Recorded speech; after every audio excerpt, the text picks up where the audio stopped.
Veamos a continuación otra aplicación de las zonas de Fresnel.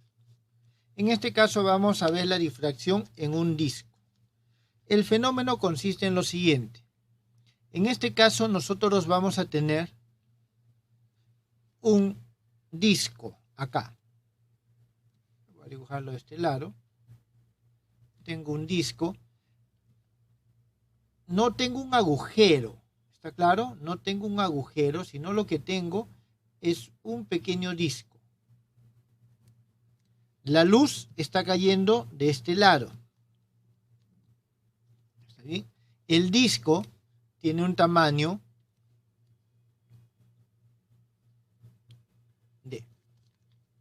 Entonces, ¿qué es lo que vamos a tener? De forma análoga a como lo hemos venido trabajando. Aquí nosotros vamos a tener un eje. Vamos a tener por aquí una pantalla. Esta es la pantalla donde vamos a observar el patrón de difracción. Voy a tener aquí esto y vamos a tener lo siguiente. Digamos de que esta es la imagen de interferencia que se forma.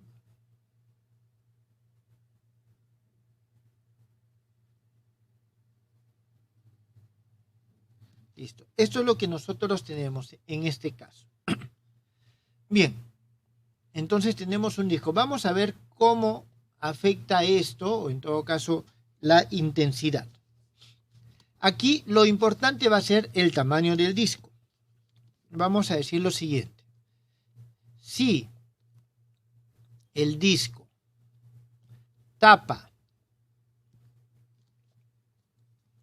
digamos, las M primeras zonas de Fresnel,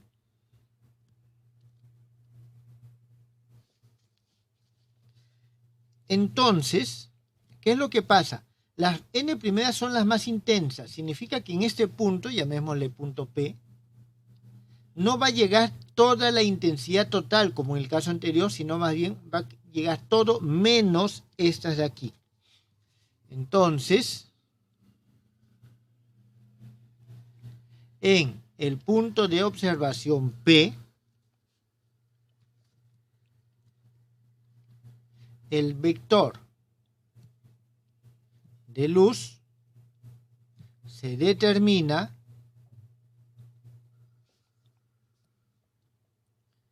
como la suma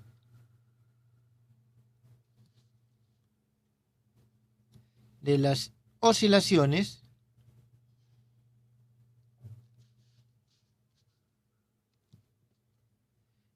vamos a ponerle aquí, inducidas por las zonas externas de Fresnel. Eso es lo que nosotros tenemos acá. Entonces, ¿cómo lo escribimos? Tenemos de que E va a ser igual a EM más 1 menos EM más 2 menos, o en todo caso aquí más,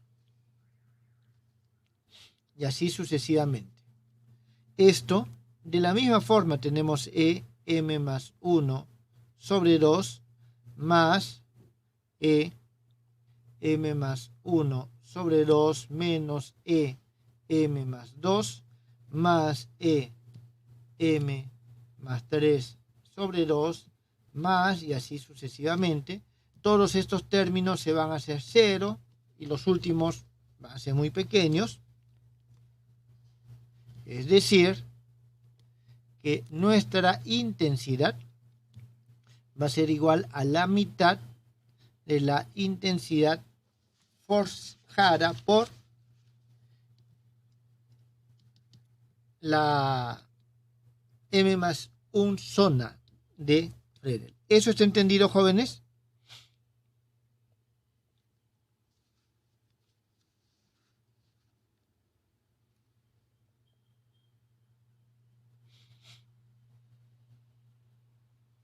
Entonces, nosotros tenemos de que aquí aparece una mancha clara, pero no muy intensa.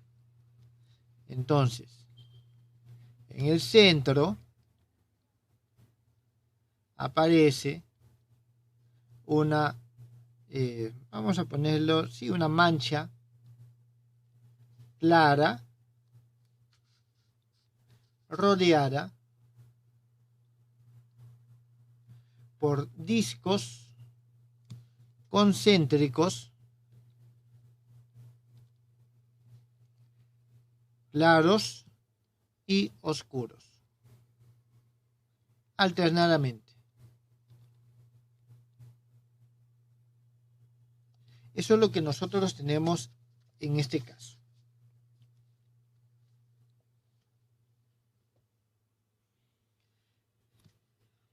Mientras más pequeño sea el disco,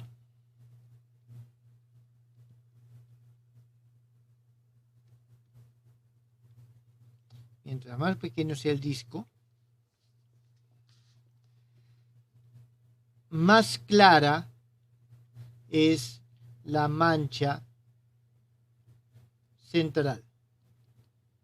¿Está claro? Más clara es la mancha central. ¿Alguna pregunta, jóvenes?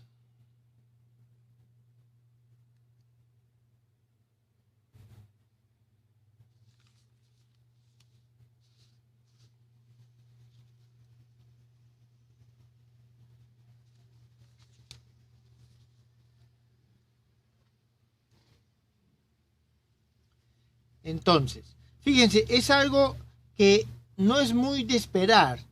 Si yo pongo aquí un obstáculo, este disco, ilumino, es decir, la luz está viniendo en este sentido, la razón o el sentido común nos impulsaría a pensar de que aquí en el centro tendría una mancha oscura, es decir, la imagen tendría que ser parecida a esta que está acá y no a esta.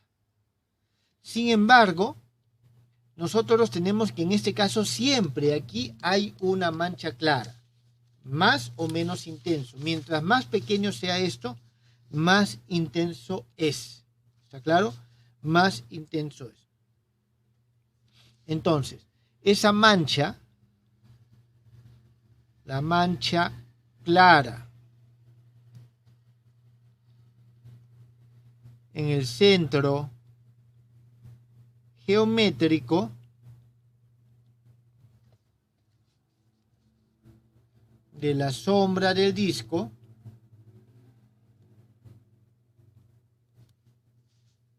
es un disco opaco, jóvenes, ¿está bien? Es un disco opaco, no deja pasar la luz. Se denomina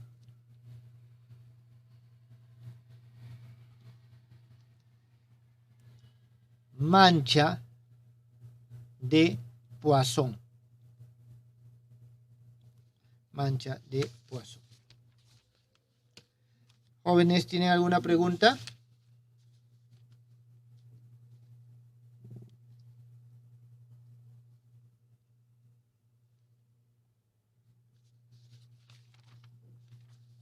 Bien, entonces esto es la difracción de Fresnel en un disco.